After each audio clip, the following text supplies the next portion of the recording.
You ask Tiger to solve. This deals with linear equations with one unknown. The final result is c equals 12.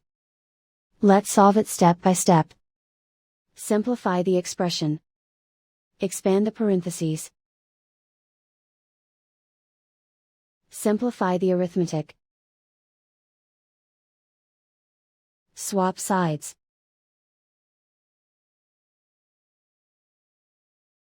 Group all constants on the right side of the equation. Subtract 9 from both sides. Simplify the arithmetic.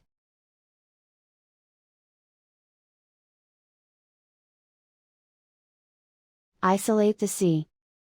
Divide both sides by -3.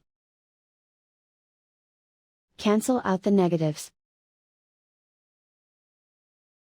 Simplify the fraction. Cancel out the negatives.